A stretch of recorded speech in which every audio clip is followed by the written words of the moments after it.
Man, when I use the Beast Claw, I just feel so alive. It's like I am going back to being a primordial human, free and savage. I shed everyone to pieces, and it's enough to make me happy. You see what I mean? And man, let me tell you about the Ash of War. Savage Claws is just so good, man. So good. It does 100 poise damage per hit. So yeah, people are getting absolutely demolished by that thing. It's also a great roll catch. It's just fantastic, man. Tons of fun. It's also a weapon with a really high skill ceiling. There are so many movement to master, it's crazy. You could spend months mastering that thing. The only real problem this weapon faces is people with hyper armor. Man, these guys are a pain in my ass. Like, seriously, fuck these guys. Comment, like, and subscribe. Hey! Hello wonderful people, Valentin here. Rogan just left us. So basically in the Shadow of the Erdtree DLC we have new weapon type, and one of them is the Beast Claw, and two weapons exist within that category. We have the Beast Claw, I know it's the same name, it's a bit confusing, thank you Miyazaki. And then we have the Red Bear's Claw. But which one is the best, why, and how I believe is the most efficient way to play this fantastic weapon that one fixed, because at the moment there's some sort of a bug. It will be a fantastic weapon that allow for very high skill ceiling and amazing movement possibilities. So what are the difference between the two? So the main difference is their Ashes of War and the scaling. The Red Bear Claw is going to be mostly and only a strength weapon, whereas the Beast Claw can basically work on everything. It has the most damage on a strength build, but you can make it work on pretty much any build. I choose to go Dex build because I love to also have the the Beast Roll Ash of War to cover some distance, and I can also benefit a bit more from Militia Prosthetes. But honestly, you don't lose that much AR between the Dex infusion, Keen infusion, and the Strength infusion. So this is the difference. The Red Bear Claw is going to have more raw damage compared to the Beast Claw, no matter what infusion you choose on the Beast Claw. However,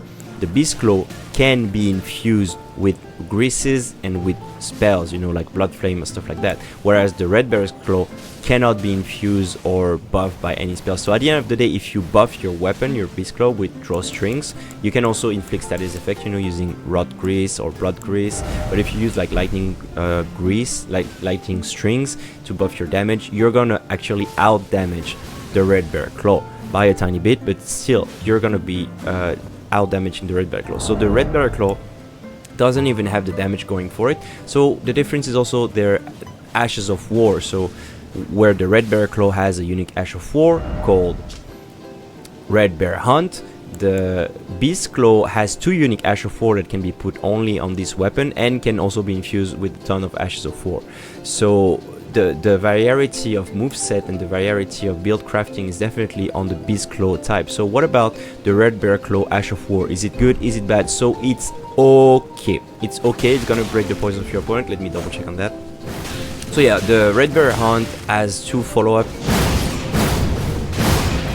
It can be has two follow-ups. So you have the initiation, and then you have two more hit that you can go. It doesn't true combo from my testing. I mean, I didn't test it like thoroughly. Sometimes I was comboing people, sometimes they were getting out of it, so I'm not too sure about the true combo capability. But I think what happens is that people get surprised by it and they don't really roll out of it. You can dash out a lot of damage. If you connect everything, you can get around 1,400 damage in average on someone that has a good armor. So it does have a lot of damage. It's a lot bigger than it seems because there's actually a lingering hitbox. Let me show you. So yeah, when you swing your weapon, there's like this weird lingering hitbox. It's like a big ball, you see. Well, I don't have any more FP, but wait, I'll show you again. So yeah, and that thing does a little bit of damage, and sometimes people can get extra damage by it, but it doesn't do that much poise damage. I have a hard time finding exactly how much poise damage it does, but it usually doesn't break people's poise when I use it. And it's very telegraphic, comes out quite slow. Look at how slow that thing is. It has how many? 22 frame startup. So yeah, it's pretty trash, let's be honest. It doesn't have hyper armor also, and this is also something that this weapon suffers a lot. We're gonna talk about it in the moveset section in a little bit. But yeah, so the red Bear's Claw definitely is losing on the Ash of War department, whereas the Beast Claw has two unique Ash of War. One of them is called Savage Claw.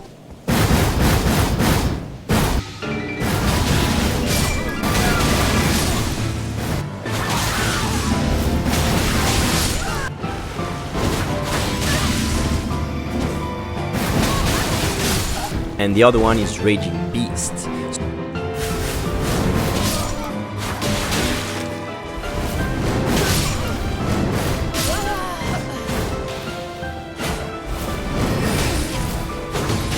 So this is also where I'm going to disagree with G9. I'm not gonna make a whole video. I've done enough drama for this week, but I do disagree a lot with G9 because when he was testing a lot of Ashes of War, he was saying that what was it? Raging Beast was a problem. So yeah, he was saying that Raging Beast was a problem because it's a frame one iframe invisibility frame Ash of War. The problem with this Ash of War is that yes, you can get out of people's arm, but you have a mandatory follow-up that doesn't have hyper armor, and that is also really small. The hitbox on that thing is super small. Very often you're so close to people, you're still missing them.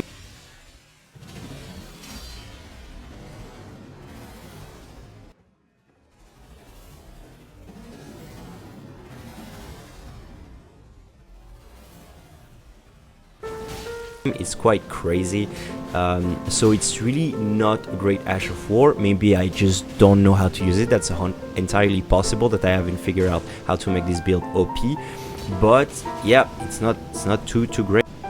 And yeah, I want to talk a bit more about Savage Claw. So Savage Claw is also very good to roll catch people. When you, for example, you go for an R2, if you happen to break their poise, they're gonna roll away. You can follow up with a Savage Claw, and it's just like it's pressure on pressure on pressure, but you need to be very precise. You need to know when to attack, when not to attack, because again, the poise problem is real. Poise is real, my friends. So yeah, that's why this weapon struggles against on this matchup, really on the hyper armor setup.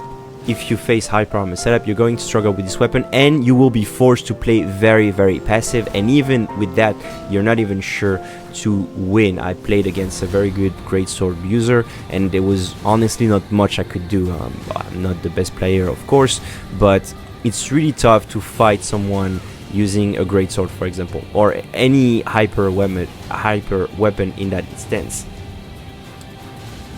So let's talk about the similarity. So these two weapons have the same moveset. If you look at Cry's video, he details all the moveset of this weapon.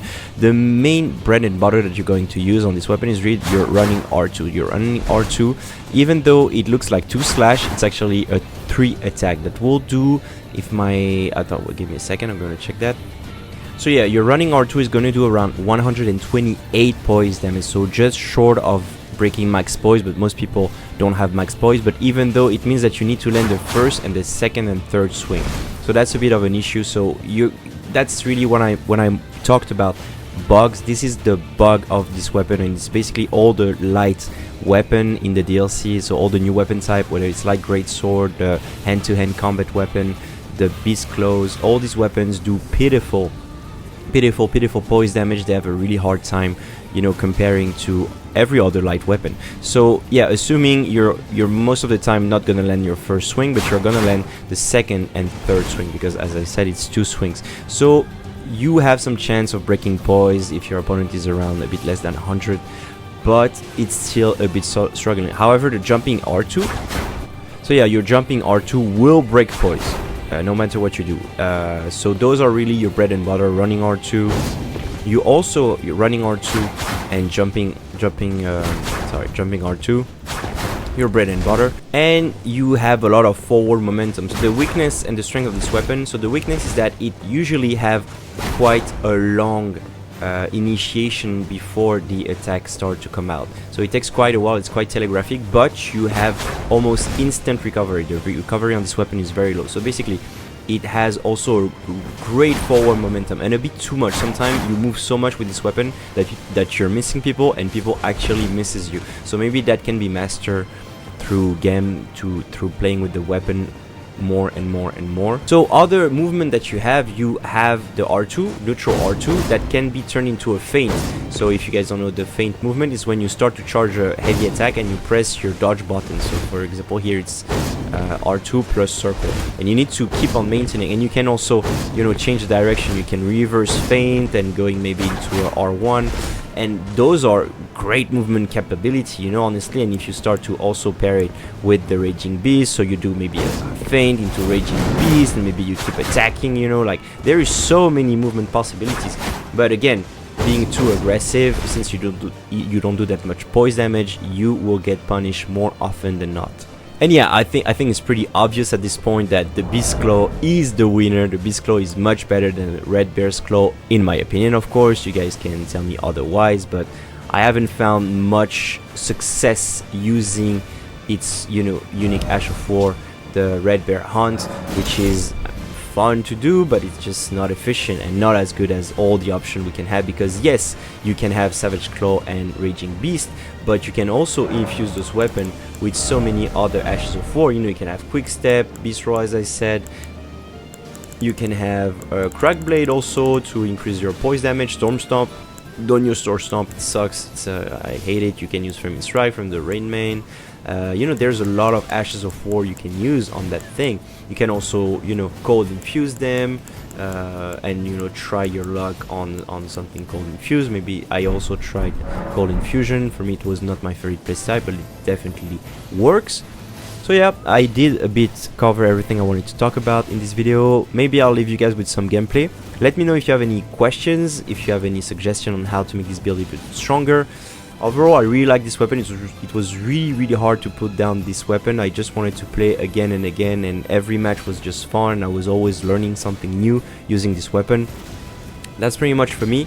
I love you guys. Don't forget to leave a like, subscribe, and comment. Let me know in the comment section below if you have any ideas on how to make this weapon stronger.